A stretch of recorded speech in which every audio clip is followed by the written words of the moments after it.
누나, 오늘 상해에서 정말 맛있는 떡볶이 집을 찾았어. 동생의 메시지와 함께 도착한 사진 한 장. 그 순간 내 손에서 휴대폰이 떨어질 뻔했습니다. 화면 속 포장마차 주방에서 떡볶이를 만들고 계신 분. 6년 전 화재 사고로 잃은 줄 알았던 우리 아버지였으니까요. 왼쪽 눈가의 점, 음식을 저을 때의 그 특유의 손놀림, 살짝 굽은 허리. 실수일까요? 닮은 사람일까요? 하지만 제가 30년을 보고 자란 아버지를 어떻게 모를 수 있겠습니까? 손이 떨려 겨우 답장을 보냈습니다. 동생아, 그분 지금도 거기 계셔? 6년 전 우리 가족은 포장마차 화재 사고로 아버지를 잃었다고 알고 있었습니다.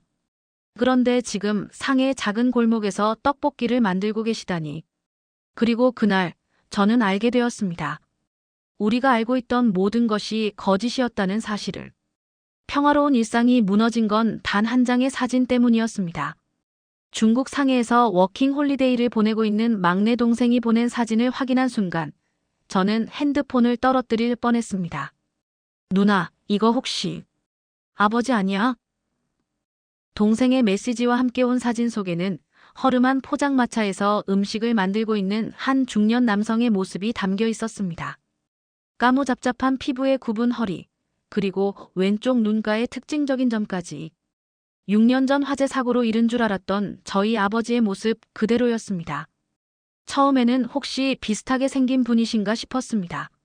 하지만 사진을 크게 확대해 자세히 들여다볼수록 의심은 확신으로 바뀌어 갔습니다. 특히 음식을 만들 때의 그 특유의 자세와 손놀림은 30년 넘게 포장마차를 하셨던 아버지의 그것과 정확히 일치했습니다. 동생아, 그 사람 지금도 그곳에 있어? 떨리는 손으로 메시지를 보냈습니다. 답장은 금세 왔습니다. 응, 매일 저녁 이 시간에 이곳에서 장사하시는 것 같아.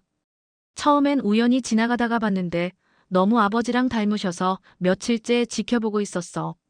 순간 머릿속이 하얘졌습니다. 6년 전 그날, 저희는 포장마차에서 발생한 화재로 아버지를 잃었다고 알고 있었습니다.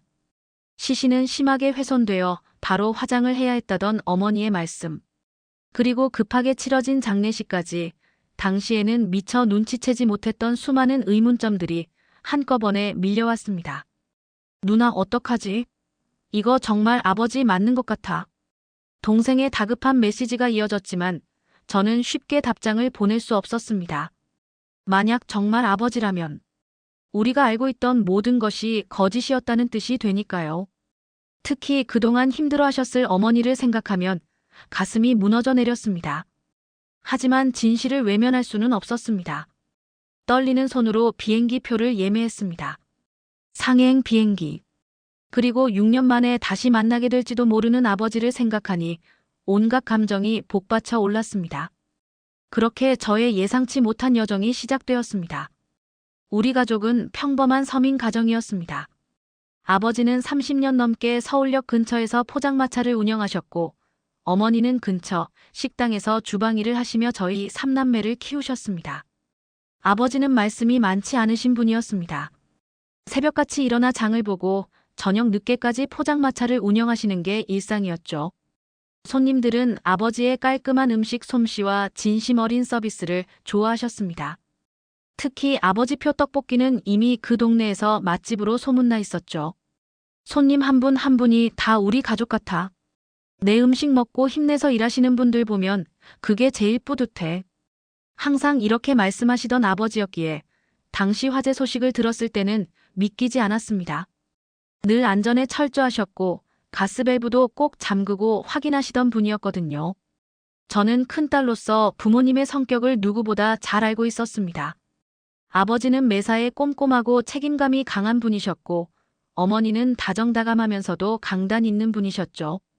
두 분의 30년 결혼 생활은 크게 티나는 사랑보다는 서로에 대한 믿음과 존중으로 이어져 왔습니다. 하지만 지금 생각해보면 사고 전 몇 달간 아버지의 행동이 조금 이상했었습니다. 평소보다 말씀이 더 적어지셨고 가끔 멍하니 허공을 바라보시기도 했죠. 어머니와의 대화도 줄어들었고 밤늦게 혼자 소주를 드시는 일도 잦아졌습니다. 아버지, 무슨 고민 있으세요? 아니다.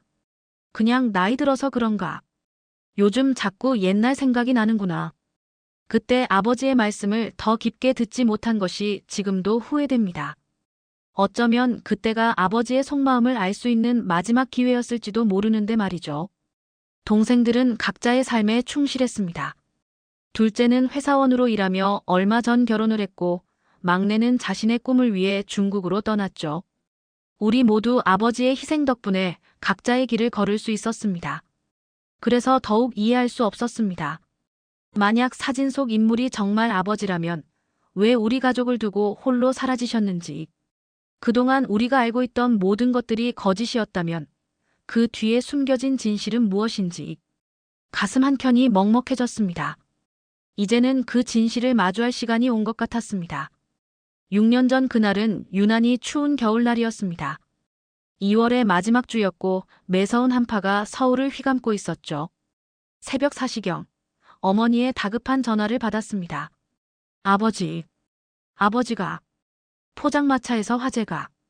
어머니의 흐느낌 사이로 들려온 소방서 사이렌 소리가 아직도 귓가에 생생합니다. 당시 저는 집에서 30분 거리에 살고 있었는데 택시를 타고 달려갈 때의 그 시간이 제 인생에서 가장 길게 느껴졌습니다. 현장에 도착했을 때는 이미 화재는 진압된 후였습니다. 새카맣게 탄 포장마차의 잔해와 주변에 널브러진 깨진 그릇들. 그리고 공기 중에 가득한 타다 남은 냄새가 아직도 잊히지 않습니다. 경찰의 1차 조사에 따르면 화재는 가스통 폭발로 인한 것으로 추정된다고 했습니다. 하지만 이상했습니다. 아버지는 항상 영업이 끝나면 가스밸브를 잠그고 2번씩 확인하시는 분이었거든요.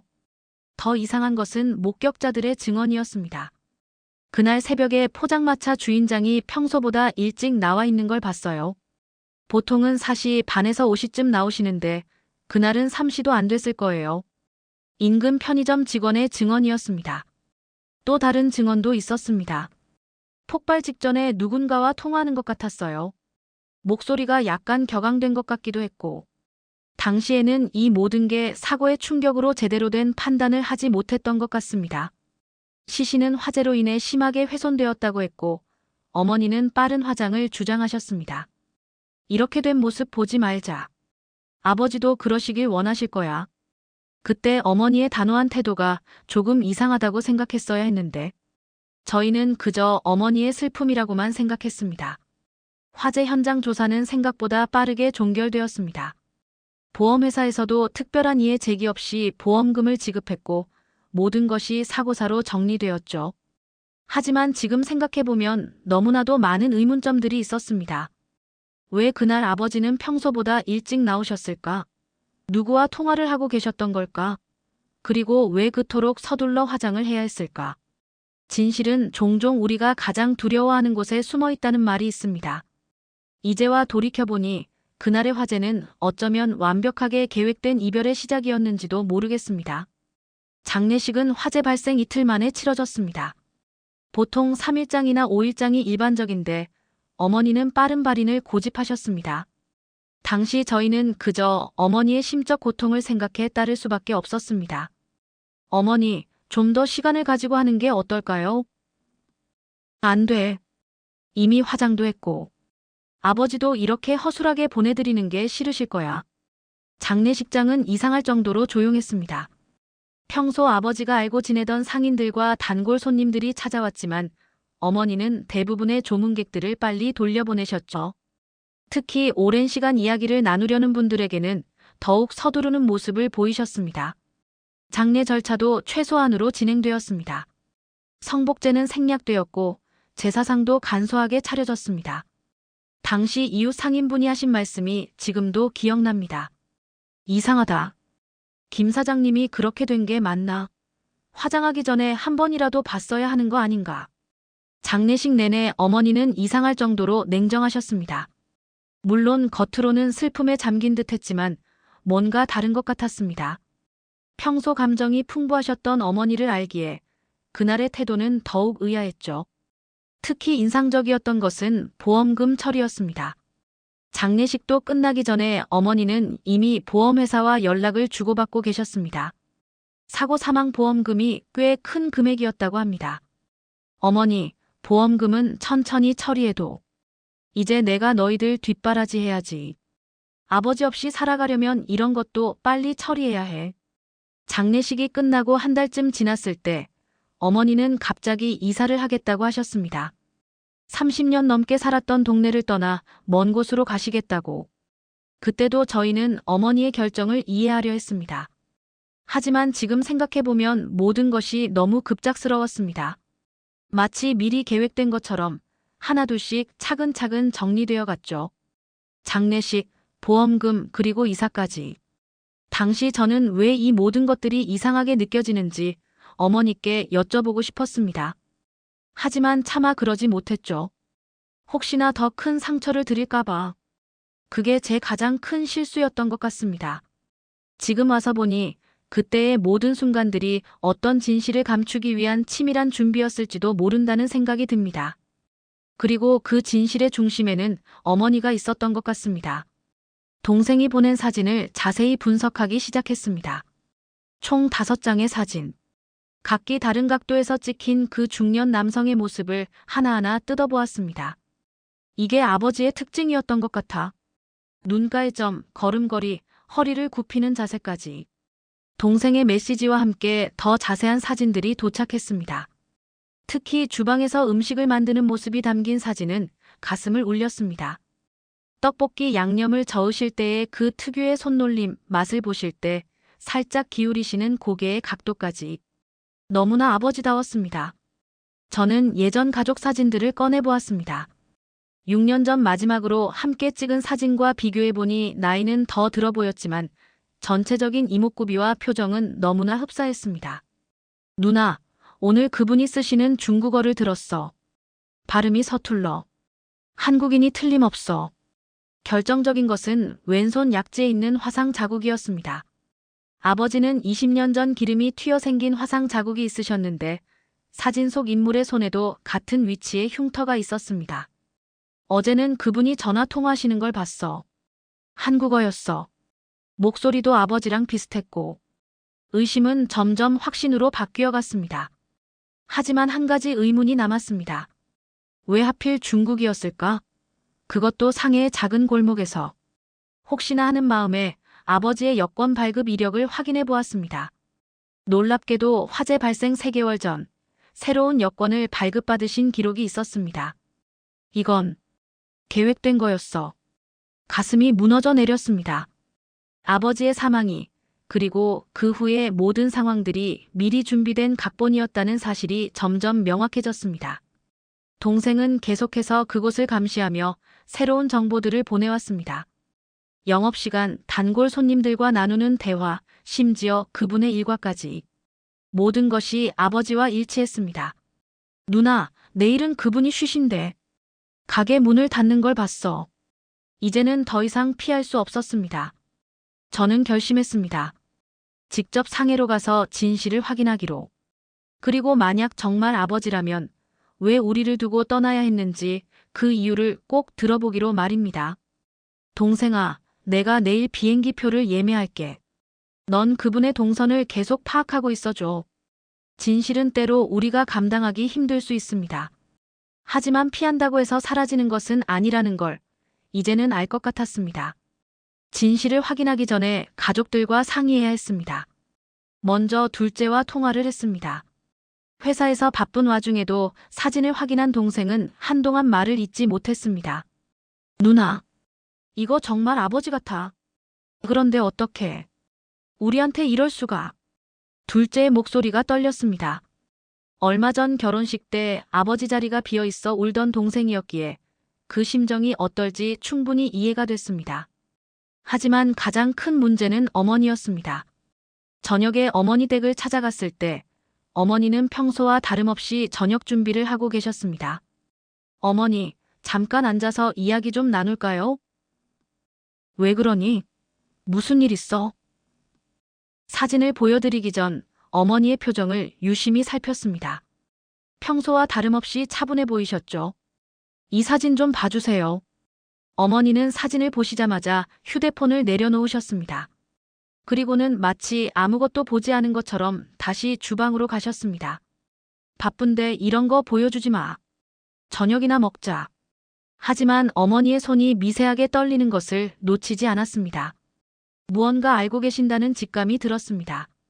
어머니, 이분. 아버지 맞으시죠? 순간 어머니의 동작이 멈췄습니다. 한참을 그렇게 서 계시다가 천천히 저를 돌아보셨습니다.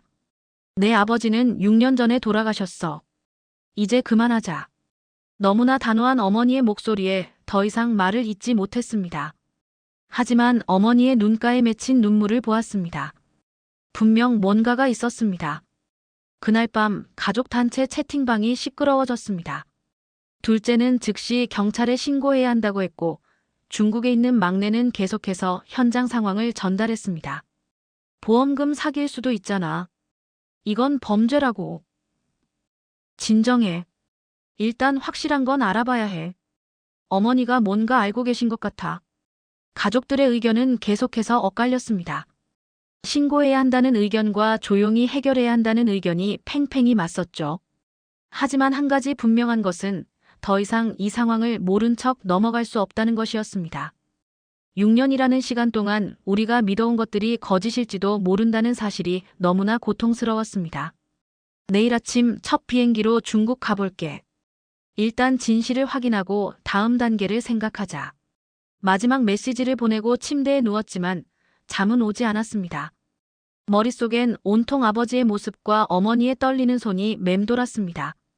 인천국제공항으로 향하는 차 안에서 어젯밤 어머니가 보내신 문자 메시지를 다시 읽어보았습니다. 내가 이해할 수 없는 일들이 있단다. 때로는 모르는 게 서로를 위하는 길일 수도 있어. 애매모호한 메시지였지만 이것은 분명 어머니의 간접적인 고백이나 다름없었습니다. 아버지의 생존 사실을 알고 계셨다는 뜻이겠죠. 비행기 안에서 저는 지난 6년을 되돌아보았습니다. 어머니가 보험금을 받으신 후 갑자기 형편이 나아진 것처럼 보였던 것, 자주 중국으로 여행을 다녀오시던 것, 그리고 매년 제사 때마다 보이시던 복잡한 표정까지. 죄송합니다만 음료 선택해 주시겠어요? 승무원의 목소리에 잠시 생각에서 깨어났습니다. 창밖으로는 하얀 구름이 끝없이 펼쳐져 있었고 비행기는 이미 순항 중이었습니다.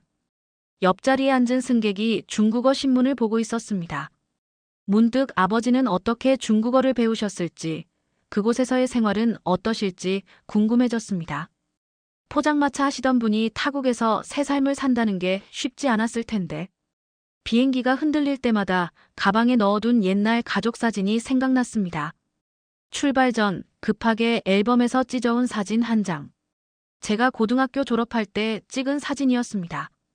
아버지가 처음으로 양복을 입고 찍은 사진이기도 했죠. 아버지, 대체 왜?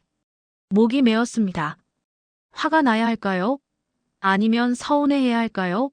아니면 그저 아버지의 선택을 이해하려 노력해야 할까요? 머릿속이 복잡했습니다. 동생이 보내준 주소를 다시 한번 확인했습니다. 상해 외곽의 작은 골목. 그곳에서 아버지는 어떤 표정으로 저를 맞이하실까요? 도망가실까요? 아니면 모든 것을 털어놓으실까요? 비행기가 서서히 고도를 낮추기 시작했습니다. 기내 방송이 들려왔습니다. 잠시 후 상해 푸동공항에 착륙하겠습니다. 심장이 빠르게 뛰기 시작했습니다. 이제 곧 6년 만의 재회가 이루어질지도 모릅니다. 그것도 이런 예기치 못한 상황에서. 창밖으로 보이는 상해의 마천루들이 점점 선명해졌습니다. 저 어딘가에 아버지가 계시다는 생각에 가슴이 먹먹해졌습니다. 이제 곧 모든 것이 밝혀질 것입니다. 그리고 저는, 우리 가족은 그 진실을 받아들일 준비가 되어 있는 걸까요? 상해 푸동공항에 도착하자마자 막내 동생이 마중을 나와 있었습니다. 평소의 밝은 표정이 아닌 긴장된 얼굴이었죠. 누나, 오늘도 그분이 가게 여셨어. 저녁 7시부터 영업 시작하신대. 택시를 타고 동생이 알려준 주소로 향했습니다. 차창 밖으로 스쳐 지나가는 상해의 풍경이 마치 영화의 한 장면처럼 비현실적으로 느껴졌습니다. 여기서 내려주세요. 목적지에 도착하자 좁은 골목이 나타났습니다. 빼곡히 들어선 포장마차들 사이로 구수한 음식 냄새가 퍼져 있었습니다. 그리고 저 멀리 익숙한 실루엣이 보였습니다. 누나, 저기. 동생의 손가락이 가리키는 곳에는 작은 포장마차가 있었습니다. 코리안 푸드 한국 음식이라고 쓰여진 간판 아래에서 한 중년 남성이 분주히 움직이고 있었습니다. 다리가 후들거렸습니다. 가까이 다가갈수록 더욱 선명해지는 아버지의 모습. 하얀 조리복에 검은색 앞치마를 두르신 모습은 6년 전과 똑같았습니다. 포장마차 앞에 섰지만 아버지는 바쁘게 음식을 만드시느라 저희를 알아채지 못하셨습니다. 중국어로 주문하는 손님들과 능숙하지 않은 발음으로 대화를 나누시는 모습이 새삼 낯설었습니다. 아버지. 떨리는 목소리로 불렀습니다. 순간 아버지의 동작이 멈췄습니다. 천천히 고개를 들어 저를 바라보시는 눈빛에는 놀람과 공포, 그리고 무언가 복잡한 감정이 뒤섞여 있었습니다. 은주야. 6년 만에 들은 아버지의 목소리. 그 한마디에 눈물이 왈칵 쏟아졌습니다. 어떻게 이럴 수 있으세요? 아버지는 잠시 주변을 둘러보시더니 손님들에게 뭐라고 말씀하시고는 가게 문을 닫으셨습니다. 그리고 저희를 데리고 근처 작은 공원으로 향하셨습니다. 반짝. 공원 벤치에 앉은 아버지의 모습은 많이 늙어 보였습니다. 주름이 깊어진 얼굴, 휘어진 머리카락. 하지만 분명 우리의 아버지가 맞았습니다. 다 설명할 수 있다. 떨리는 목소리로 말씀하시는 아버지. 그 순간 저는 화가 날 것 같으면서도 한편으로는 그저 아버지를 껴안고 싶었습니다. 6년이라는 시간 동안 이곳에서 혼자 지내셨을 아버지를 생각하니 마음이 아팠습니다. 우리가 얼마나 힘들었는지 아세요? 목이 메어 더 이상 말을 잇지 못했습니다. 그렇게 우리의 재회는 울음소리만이 가득한 채 시작되었습니다. 공원의 가로등 불빛 아래에서 아버지의 이야기가 시작되었습니다. 그때 나는 5억의 빚을 지고 있었다. 처음 듣는 이야기였습니다. 포장마차가 잘 되는 줄 알았는데 알고 보니 몇 년 전부터 사채까지 쓰면서 간신히 버티고 계셨다고 했습니다. 너희 둘째 대학 등록금, 막내 유학비 다 감당하려다 보니 어느새 빚이 눈덩이처럼 불어나 있더구나. 이자만 한 달에 몇백만 원. 아버지는 천천히 그러나 떨리는 목소리로 당시 상황을 설명하셨습니다. 사채업자들의 협박이 시작됐고 결국 어머니께 모든 것을 털어놓으셨다고 합니다. 내 어머니가 해결책을 제시했다. 그 해결책은 바로 죽은 것처럼 위장하는 것이었습니다. 고액의 사망보험금으로 빚을 갚고 아버지는 새로운 삶을 시작하는 것. 처음에는 반대하셨다고 합니다. 하지만 다른 방법이 없었다. 이대로 가다간 너희들까지 피해를 볼 것 같았어. 화재는 철저하게 계획된 것이었습니다. 심하게 탄 시신은 다른 사람의 것이었고 어머니는 빠른 화장을 통해 의심의 여지를 없애셨다고 했습니다. 난 그날 밤 중국행 비행기를 탔다. 모든 게 꿈만 같았지. 아버지의 눈에서 눈물이 흘렀습니다. 처음 보는 아버지의 눈물이었습니다. 매일 밤 너희 생각에 잠을 이루지 못했다. 특히 둘째 결혼식 때 멀리서나마 보고 싶어 몰래 한국에 들어왔었다. 그 말을 듣는 순간 기억이 스쳤습니다. 결혼식장 맨 뒷줄에 잠깐 보였던 낯선 노인의 모습. 그게 아버지였단 말씀이었습니다. 보험금으로 빚은 다 갚았다. 하지만 이제 와서 돌아갈 수도 없고 이렇게 숨어 살다가 조용히 생을 마감하려고 했는데 한숨 섞인 아버지의 목소리가 공원의 밤 공기를 타고 퍼져나갔습니다. 미안하다. 정말 미안하다. 아버지의 어깨가 흔들렸습니다. 저도 모르게 아버지를 껴안았습니다. 차가운 바람 속에서 아버지의 따뜻한 온기가 전해져 왔습니다. 이제 어떻게 해야 하나? 아버지의 중얼거림에 저도 동생도 대답하지 못했습니다. 법적으로는 분명 큰 문제가 될 수 있는 일이었습니다. 하지만 이미 일어난 일을 되돌릴 수는 없었습니다. 그렇게 우리는 한동안 말없이 서로를 바라보며 앉아 있었습니다. 멀리서 들려오는 상해의 밤거리 소음만이 우리의 침묵을 채웠습니다. 상해의 작은 원룸에서 어머니와의 통화가 시작되었습니다. 아버지가 살고 계시는 곳은 포장마차에서 걸어서 5분 거리의 단촐한 원룸이었습니다. 어머니, 저 지금 아버지와 함께 있어요. 수화기 너머로 잠시 침묵이 흘렀습니다. 그리고 이어진 어머니의 깊은 한숨. 알았다. 이제 모든 걸 말해야겠구나. 어머니는 그동안의 진실을 하나씩 털어놓으셨습니다. 6년 전 아버지의 빚 문제를 알게 되었을 때의 절망감. 사채업자들의 협박이 점점 심해졌고 결국 극단적인 선택을 하게 되었다고 합니다. 그때는 그게 최선이라고 생각했어. 너희에게까지 피해가 가는 걸 볼 수 없었거든. 어머니는 보험 설계사 친구의 도움으로 계획을 세우셨다고 합니다. 화재 현장에서 발견된 시신은 비슷한 시기에 돌아가신 무연고자의 것이었고 병원 관계자와의 결탁으로 DNA 검사도 피할 수 있었다고 했습니다. 그동안 난 매달 한 번씩 너희 아버지를 만나러 중국에 갔었어. 그제서야 어머니의 잦은 중국 여행이 이해되었습니다. 아버지는 어떻게 계세요? 어머니의 걱정 어린 목소리에 아버지가 수화기를 받았습니다. 여보, 당신 밥은 제때 먹고 있어요? 갑자기 터져나온 어머니의 질문에 아버지의 눈시울이 붉어졌습니다. 미안해. 내가 못난 놈이야. 이제 와서 그런 말 마세요. 우리가 선택한 거예요. 두 분의 대화를 듣고 있자니 가슴이 먹먹해졌습니다. 6년이라는 시간 동안 이런 무거운 비밀을 홀로 안고 사셨을 어머니.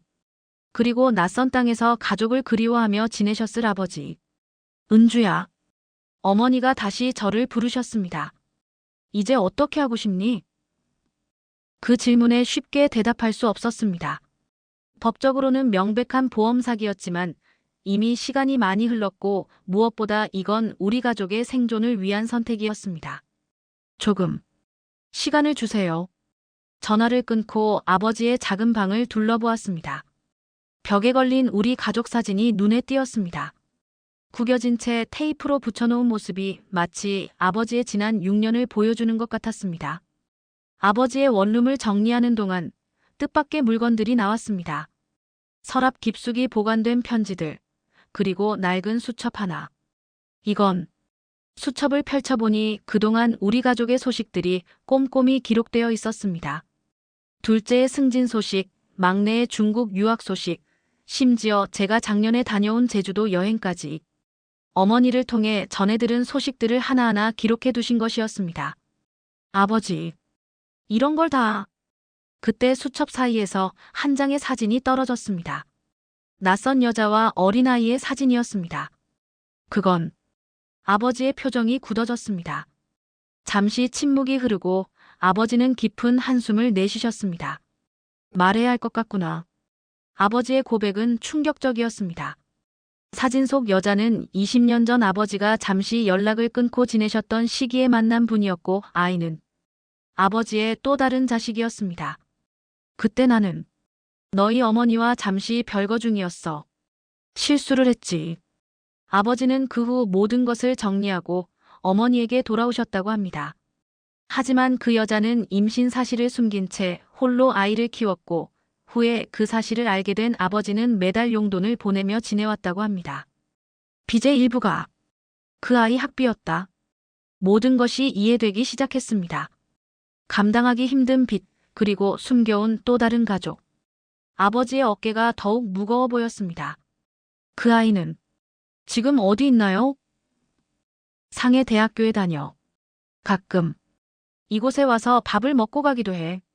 그제서야 포장마차를 차린 이유를 알 것 같았습니다.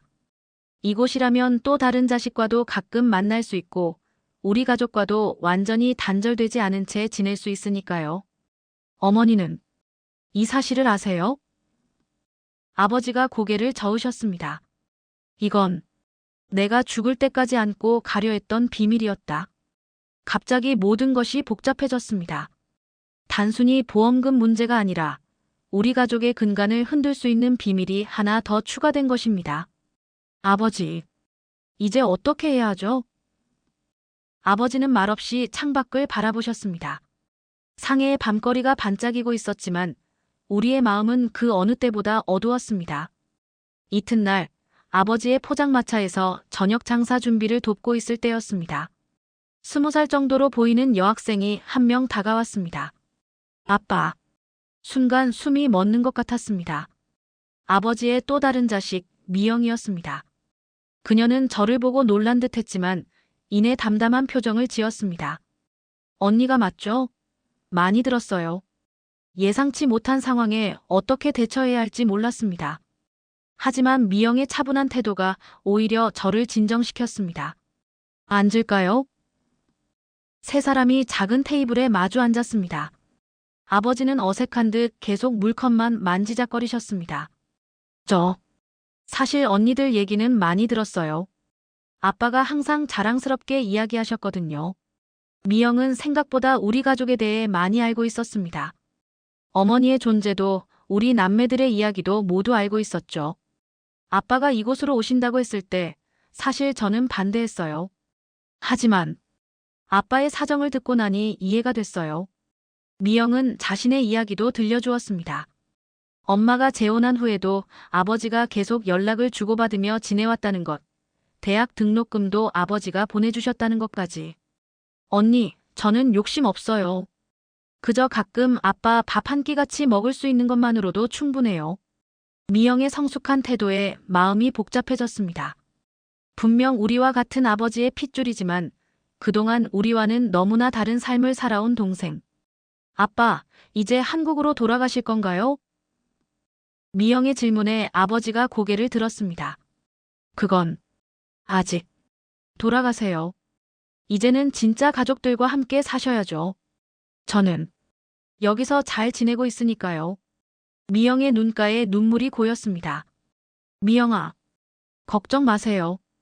전 이제 다 컸잖아요. 그리고 언니도 알게 됐으니 가끔 연락하면서 지내요. 예상치 못한 제안에 저는 잠시 말을 잇지 못했습니다. 하지만 미영의 진심 어린 눈빛을 보며 천천히 고개를 끄덕였습니다. 그래. 그러자 세 사람의 눈시울이 붉어졌습니다. 서로 다른 이유로 하지만 같은 아픔을 안고 있는 우리였습니다. 상해에서의 마지막 밤, 아버지와 저는 와이탄 강변을 걸었습니다. 화려한 야경이 강물에 비치는 모습이 마치 우리의 복잡한 심정을 대변하는 것 같았습니다. 아버지, 저 결심했어요. 발걸음을 멈추고 아버지를 바라보았습니다. 우리 다시 시작해요. 처음부터. 은주야, 보험 사기는 어떻게든 해결 방법을 찾아볼게요. 벌금을 내더라도 실형을 살더라도. 그래도 이대로 아버지를 다시 잃을 순 없어요. 눈물이 흘렀습니다. 6년이라는 시간 동안 쌓였던 그리움과 원망, 그리고 이해가 한꺼번에 터져나왔습니다. 미영이도 우리 가족의 일원으로 받아들일게요. 어머니를 설득하는 건 제가 할게요. 아버지는 말없이 저를 끌어안으셨습니다. 떨리는 어깨를 보니 울고 계신 것 같았습니다. 미안하다. 내가 너무 못난 아비라. 아니에요. 우리 모두 각자의 선택이 있었던 거예요. 이제는 그 선택들을 인정하고 새로 시작하는 거예요. 그때 전화가 왔습니다. 어머니였습니다. 은주야, 나 지금 상해 공항이야. 네. 어머니가 왜? 더는 도망칠 수 없을 것 같아서. 나도 이제 모든 걸 정리하고 싶구나. 어머니는 이미 보험사에 자진 신고를 했다고 합니다. 물론 큰 처벌을 피하긴 어렵겠지만 자수한다는 점에서 정상 참작의 여지가 있다고. 당신이 왔어요? 아버지가 놀란 목소리로 물었습니다. 네. 우리 마지막으로 다 같이 모여서 이야기 좀 해요. 1시간 후 우리는 아버지의 작은 원룸에 모였습니다. 어머니, 아버지, 저 그리고 동생까지. 미영이도 잠시 들르겠다고 연락이 왔습니다. 이제 진짜 모든 걸 다시 시작해봐요. 어머니의 떨리는 목소리로 우리의 새로운 이야기가 시작되었습니다. 쉽지 않은 길이 될 것임을 알면서도 우리는 함께하기로 했습니다. 밤늦도록 이어진 가족회의. 우리는 처음으로 진실된 대화를 나눴습니다. 숨기고 싶었던 이야기들, 하지 못했던 말들. 모든 것을 터놓고 이야기했습니다.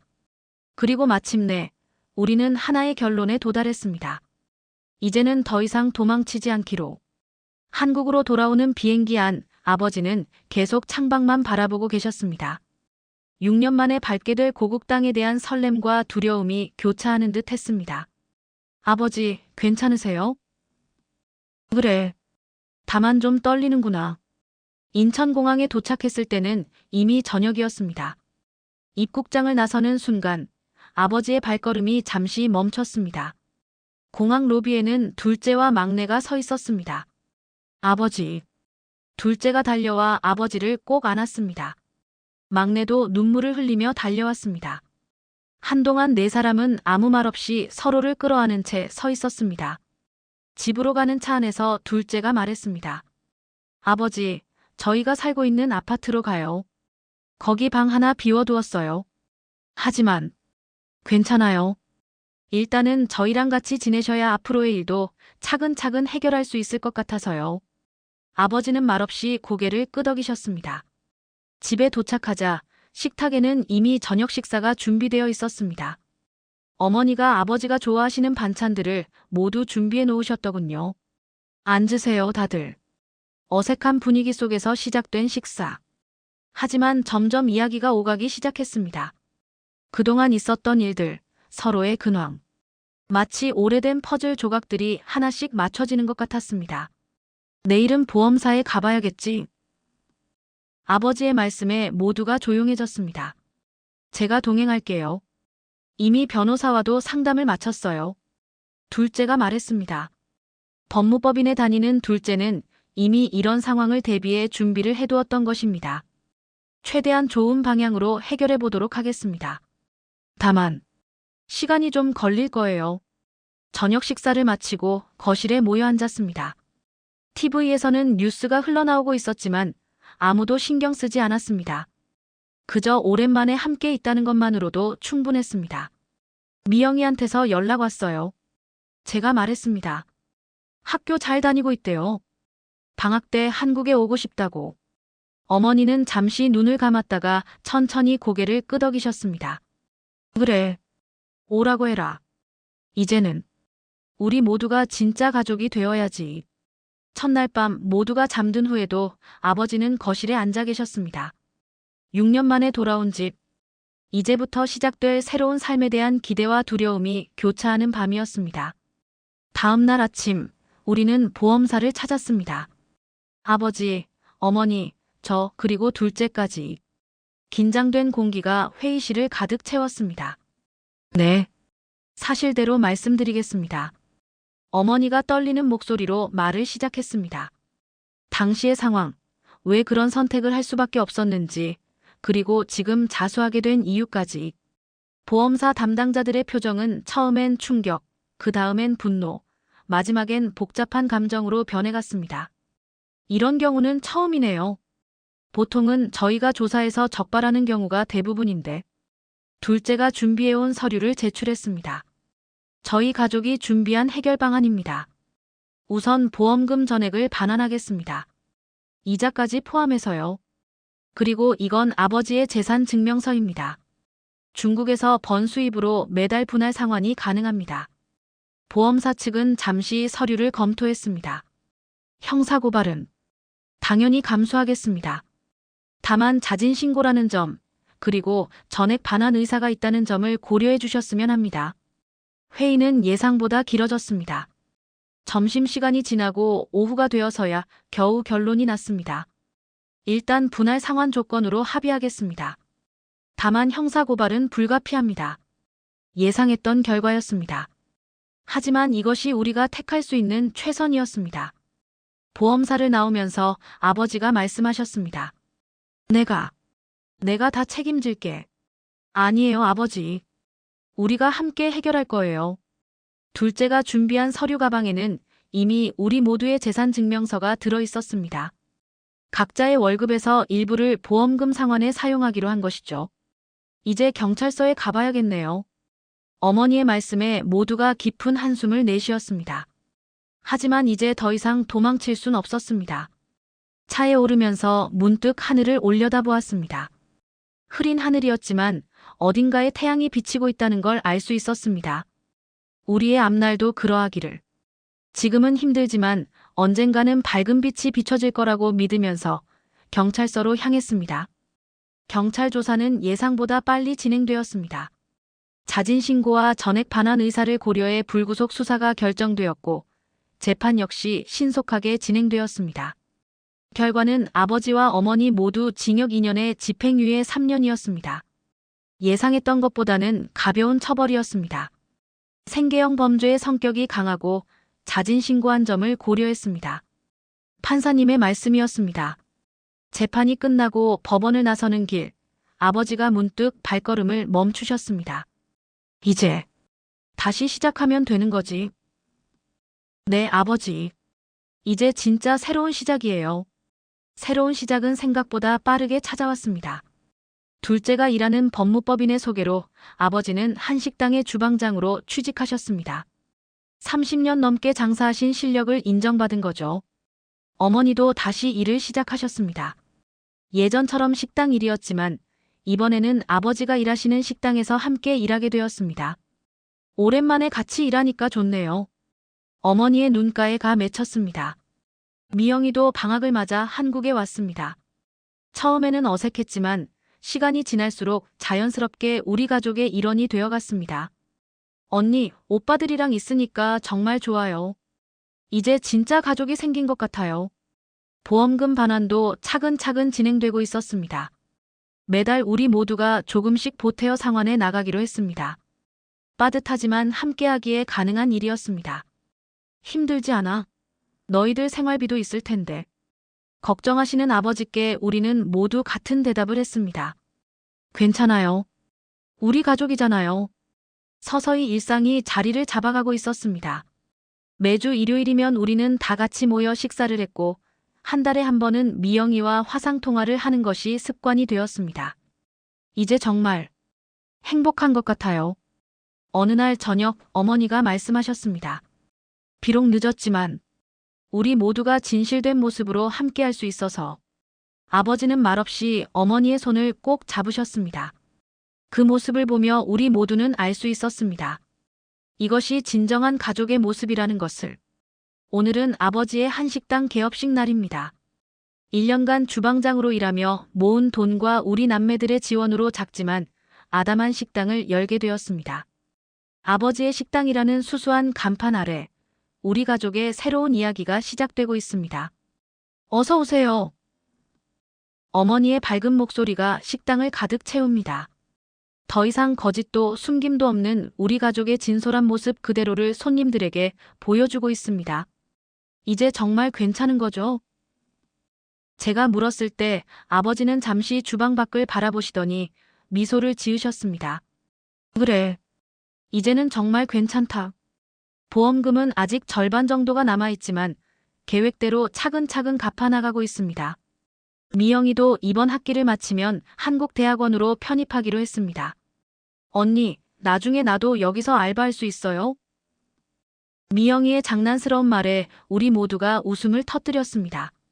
가끔 손님들이 물어봅니다. 사장님 가족이세요?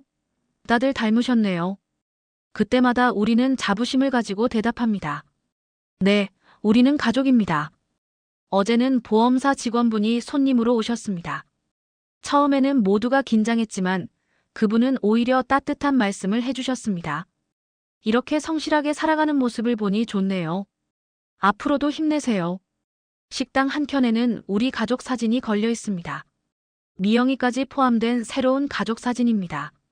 더 이상 숨기지 않고 있는 그대로의 모습으로 찍은 사진이죠. 우리 참 많은 일이 있었죠. 어머니의 말씀에 우리 모두는 고개를 끄덕였습니다. 힘들었던 시간들 하지만 그 시간이 있었기에 지금의 우리가 있다는 것을 알기에 후회하지 않습니다. 이제는 정말 행복해요. 저는 확신할 수 있습니다. 진실이 주는 무게가 때로는 버겁고 힘들 수 있지만 그것을 함께 나누고 이겨내는 과정에서 우리는 진정한 가족이 되었다는 것을. 식당 밖으로 따스한 햇살이 비춥니다. 마치 우리 가족의 밝은 미래를 보여주는 것처럼. 이제 우리는 압니다. 진정한 행복은 화려한 거짓 속에 있는 것이 아니라 소박하지만 진실된 일상 속에 있다는 것을.